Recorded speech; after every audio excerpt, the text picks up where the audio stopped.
Hey everyone, it's Ollie here. I obviously said that I was going to do a video diary whilst I went through the Gamete storage, but I'm absolutely terrible at putting videos together, so I haven't done that. I am learning because I'm going to do some comparison videos in the future, so I need to get my head around that.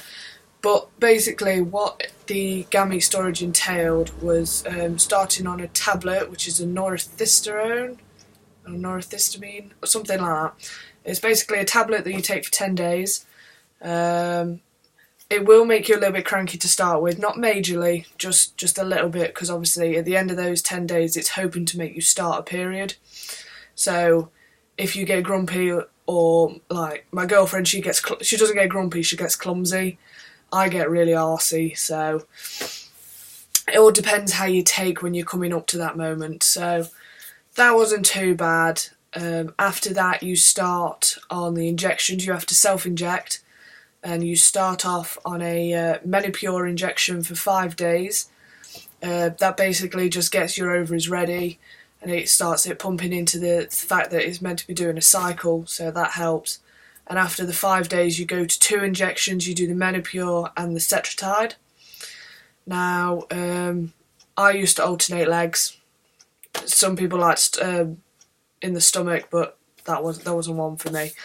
But basically that wasn't too bad. It was more towards getting towards the end that I started to notice that my mood was getting really bad, like I'd snap for no reason. And it did turn me into a quite horrible person, to be fair, so I'm quite glad I didn't video it, because it'd probably put a lot of you off. Basically, you should be on it roughly for 7 to 9 days. I was on the injections for about 15, only because I have polycystic ovaries, and the treatment itself puts me at a higher risk of reacting badly to it with the polycystic ovary syndrome. So mine took a bit longer than it should have done, but it was all done in the end.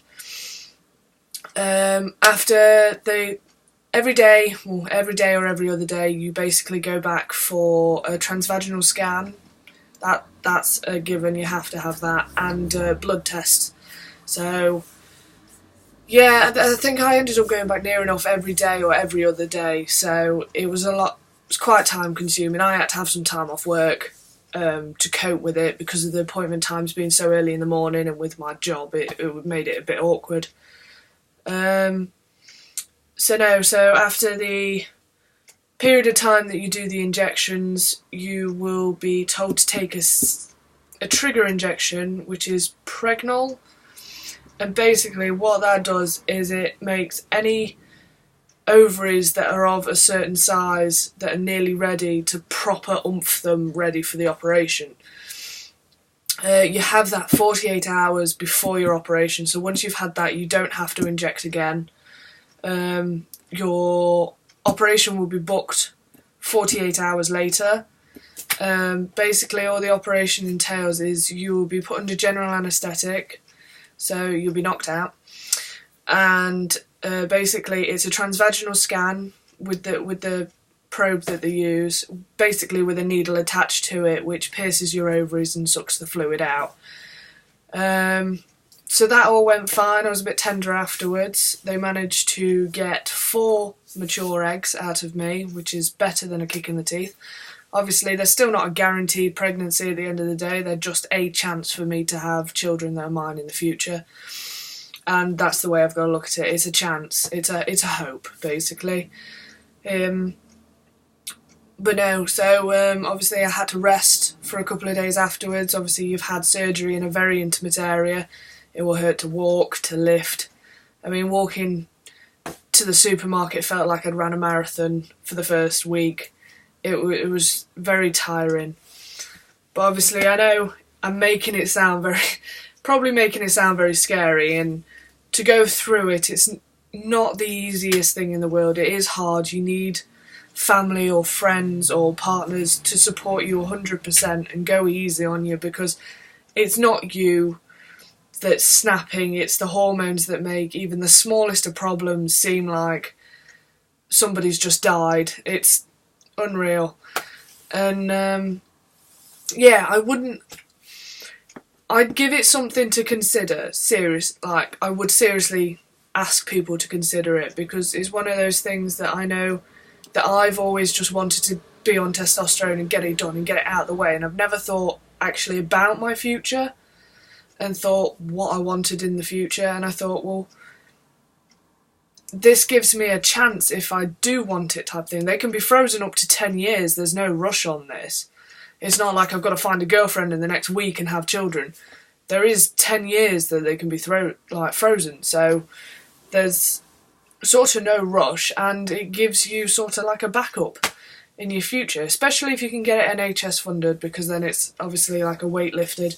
If you do go privately, I know it's about £5,000-6,000 to go private, and you've still got to pay for medication on top of that, so it was very expensive looking at the price list to go privately, so I'm very grateful that I was NHS funded.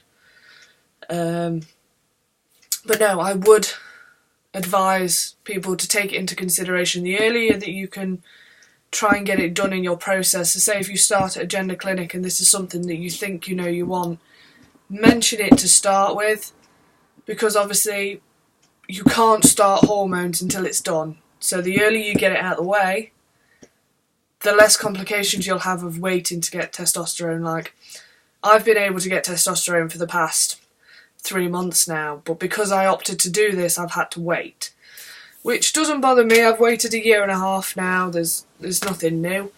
So I did that. Obviously I finished on the 1st of August. I had to wait a month for the hormones to clear out of my system before I could then start taking testosterone, and I start testosterone on the 1st of September. So that's everything that's come around quite nicely. So I hope this has helped. I'm going to be doing some, obviously because it's testosterone soon, I'm going to be doing some comparisons of pre-T3, 6, 9, 12 months. And obviously you'll hear from me if anything changes in some of my gender clinic appointments. Apart from that, I hope I've helped, and I've hoped I've, helped on the decision of having gamete storage. I would go for it. It's a good thing. Yes, it's probably not the nicest feeling in the world, but it's worth it at the end. So I hope that's helped, and hope to hear from you soon. Cheers.